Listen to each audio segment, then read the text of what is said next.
But first I want to get a sense from you guys. I want to get a sense of who enjoys reading. Hands up if you like reading. Okay, great. Well, my work is done, so I'm going to go home now, because you guys all like reading. Now, I thought I would introduce you to somebody first before we get started. Okay, is there anybody here who wants to share that they don't really like reading that much? Anyone here less keen on reading?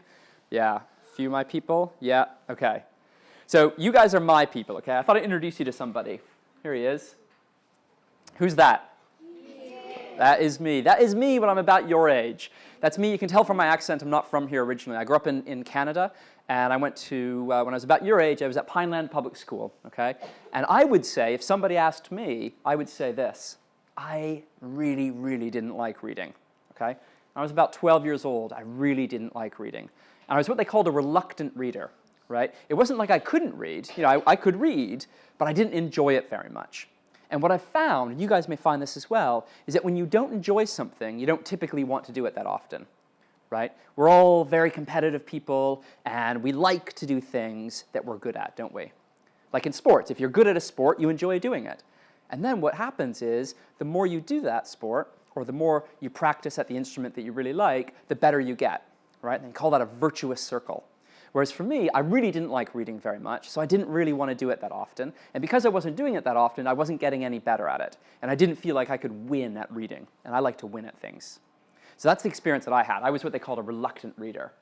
But I was very lucky. I had a teacher and I had a librarian who were very, very interested in making sure that I became a good reader, okay? So I was very lucky that somebody was watching my back. And I was given a book. This is actually the reprint edition. But I was introduced to a book series called Choose Your Own Adventure. Okay? Choose Your Own Adventure was hugely popular when I was probably about 10 or so. Okay, when I was about 10. And I was reading a little bit below my level. So they're probably written more for 8 and 9-year-olds, but I was 10 and I was reading at a lower level. And what was interesting about these books is they were interactive, right? They're almost like a video game in a book. And what do I mean by that? What I mean is you'd read a few pages, and then it would say something like, do you want to go to the mountain? Turn to page 22. Do you want to go to the valley? Turn to page 13. And the stories would branch, right? They'd sort of branch out like that. And you'd make a decision, and you'd say, okay, I'm going to go to the mountain, and then I'm going to make a different decision, and I'm going to try and find the abominable snowman. Then I'm going to make a different decision. And then invariably, you'd turn the page, and it would say, and then you died. So just simply trying to avoid death, okay? And I don't know about you guys, but I have an aversion to dying. Just simply trying to avoid a gruesome death, right, on page whatever, I ended up reading the whole book. I read the whole thing. And for a guy that didn't like reading all that much, that felt pretty good. So I thought, okay, I could probably do that again. So I got another one. I got one from a book fair, and I got one from a library. And by the time I knew it, I'd read about 70 of these. 70, right? Not 100, not what Jacqueline Wilson's published, but about 70 books. There's about almost 300, maybe 350 in the whole series, but I read about 70. And what I realized I was doing, and nobody told me this, by the way, what I realized I was doing is I was practicing.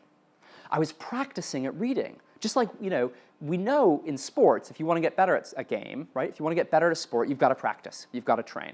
We know that. Or if you're into theater and drama or dance maybe, you've got to rehearse, right? You rehearse, you rehearse, you rehearse, you put on the show. We know that, right? Music's the same way. If you've got, who plays a musical instrument? Who's that, right? What do you play? Piano. Piano. And how many hours a week do you think you practice? About 5 hours a week, right? So you're practicing to get better at playing piano. And nobody ever tells us that with reading, that you actually have to practice to improve, and the more you practice, the better you are, and then the more fun it is. Nobody told me that. So I had to figure that out for myself.